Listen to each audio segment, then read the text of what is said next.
Саламатсыздарбы. Эмеси Геошондо программасы.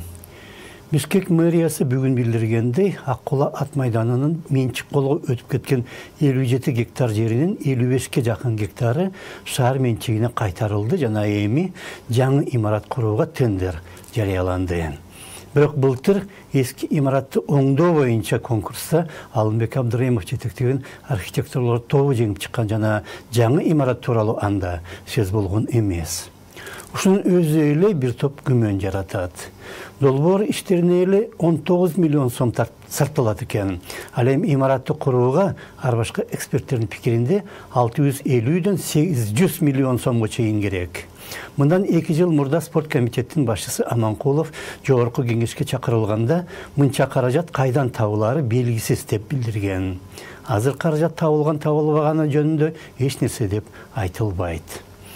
Ипподромдун айланасындагы аймакта бир сотка жердин баасы 4-төн 10 миң долларга чейин экен. 55 гектар 5 миң соткадан ашык. Ошондуктан мэрия ал жерди курулуш компанияларына сатса эч нерсе кылбастан 40 миллион сом табат жана 800 миллионду издеп да кереги жок болуп калат. Андай кылбайт деп эч ким кепилдик бере албайт. Анткени азыр шаарда ар бир кичине бош аянт, жада калса балдар ойногон жерлерде сатылып бүтүп калды. Ат майдандын имараты архитектуралык эстелик деген макам аны коргой алат эле, бирок жакында эле июнь айында Маданият министрлиги имаратты андай макамдан ажыраткан. Шаар үчүн күйгөн жетекчилер бир амалын таап эски имараттын ордуна жаңы курулса да, ошол жаңы имаратка ошол макам өтсүн дегендей мунаса тапса болмок.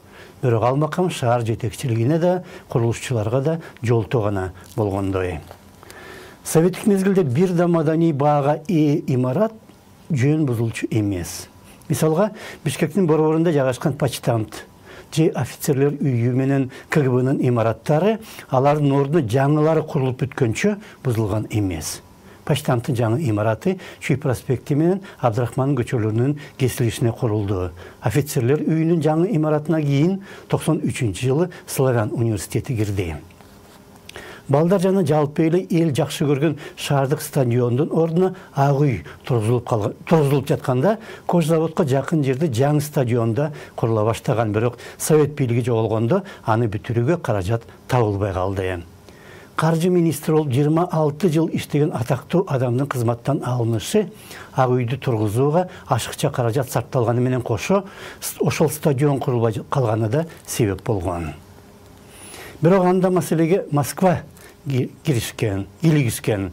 Андан бери өйдө жактан эч кандай көзөмөл болбой калгандыктан курулуш азыр башаламан жүргүзүлө баштады. Эч кандай маданий-саданий баалуулуктар эске алынбастан мэриянын же глав архитектуранын тийиштүү адамдарына же курулуш менен маданиятка эч тийиштиси жок чоңдорго да жетиштүү пара бересиз да каалаган жериңизге каалагандай курулуш баштасаңыз болот.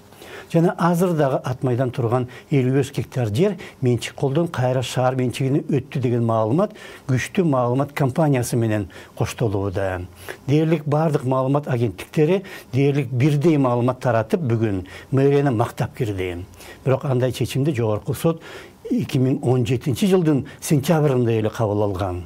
Демек колго тийген жер жакында сатылатко деп божомолдосо боло тургандай. Ошол сот чечиминен кийин былтыр мэрия конкурс өткөрүп, ат майдандын имаратын кантип оңдосо болорун ойлоно баштаган. Бирок жакында июнь айында биз кайсы бир илимий институт бул имараттын эскилиги жеткен, ошондуктан ал оңдолууга жатпайт деп былтыр ноябрда эле чечим чыгарганын уктук. Потому что здание, оно без фундаментов. Анткени имараттын пайдубалы да жок экен, жөн эле кирпичтин үстүнө салыныптыр. Аны кайра куруп, үстүнө дагы 2 кабат кошуу мүмкүн эмес. Конкурс боюнча отурган адамдардын саны жок дегенде 2 эсеге көбөйүш керек болчу. Бирок адистер антип реконструкциялоого болбойт деген жыйынтыкка келди. Его практически реконструировать нельзя. Эми дагы бир башка институт Бишкектин ошол жеринде дегеле ипподром болбош керек деген чечим чыгарса, таң калбай эле коюш керек го. Ошондо саламат калыңыздар.